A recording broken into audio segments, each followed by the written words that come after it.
Midan, Okay, hindi nakalusot yung tao, no? Kuya Midan, ikaw Sige lang. magtatanong ngayon kay Kuya Kurt Hamid ng 5 minuto, tapos si Kuya Hamid naman magtatanong sa uli mamaya. So, game. Game. Ayan. Thank you, thank you. So, ah clarification muna, Hamid. Meron ka bang Biblia na maaari mong basahin dyan ngayon? Sa ngayon, isa lang phone ko, hindi ako makakapagbasa. Pasensya na, hindi naman ako mayabang. Pag hindi ko kaya, sasabihin ko. Ah, kasi nakasulat sa Biblia ang itatanong ko. Sige lang, walang problema. Basta hindi ako magyayabang. Pag hindi ko kaya, babalikan ko. Sige. Ang tao ba ay Diyos? Nagkatawang tao.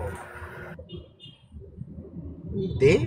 Ang tanong sa'yo, kung ang tao ba ay Diyos? Hindi ko sinasabing ang tao ba nagkatawang tao. Walang ganon. O Diyos no nagkatawang tao. Walang ganon. Ang tao ba ay Diyos? Yes or no? Pakiayos mo yung tanong. Pakiayos po. Ang tao ba ay Diyos? Do you consider that a man is also a God? Yes or no? Si Kristo ay Diyos, nagkatawang tao. Hindi nga yan ang tanong, brother Hamid. Ang tao ba ay Diyos? Baliktarin natin. Ang Diyos ba ay tao? Yes or no? Ang Diyos ay nagkatawang tao, hindi tao. Hindi tao ang Diyos. Di mo na bababaguhin yan. Nagkatawang tao, nagbihis ng laman. Sabi mo, ang Diyos ay hindi tao. Hindi mo na bababaguhin yan.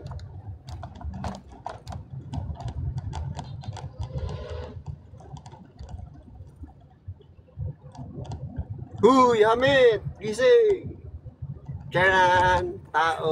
O, ano yung tanong mo? Paulit.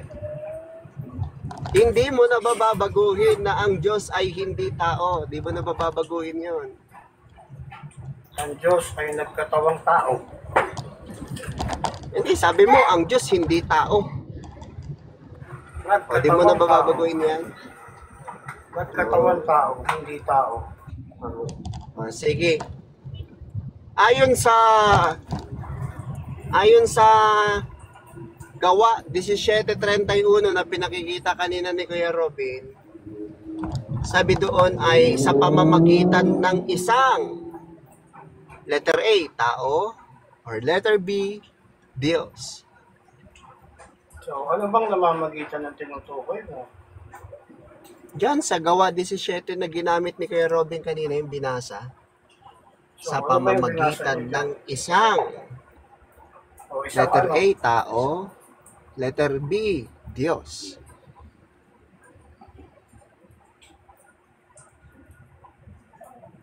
Ang alam ko namamagitan dyan, yung tunay na aral ng Diyos.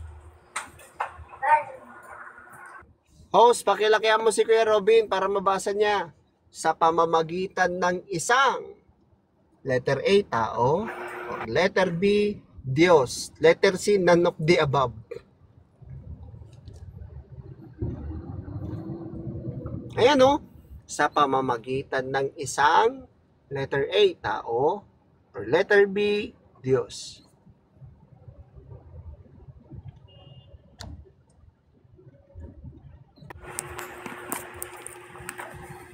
Ganyan question ba sa Bible? May ABCD? Ano ba nakasulat sa pamamagitan ng isang Diyos? Ganun ba? O sa Hindi ko pamamagitan ng mabasa isang ng tao? pakalabo. Hindi ko mabasa ng pakalabo. Malabo. Tatapatin na kita, ang nakasulat dyan ay tao. Tinatanggap mo ba yan?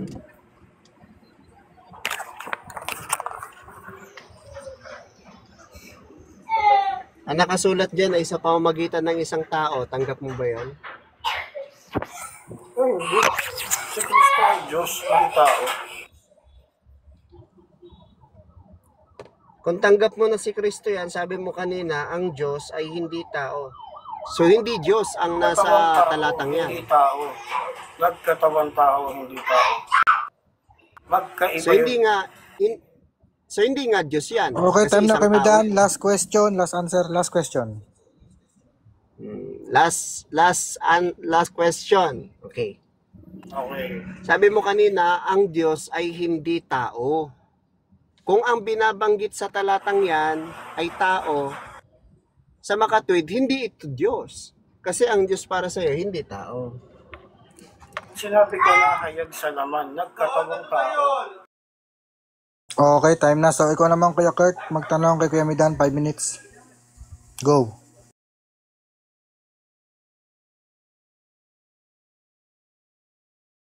Kirky Hamet, ikaw, bibigyan ko pagkakataon na makapagtanong.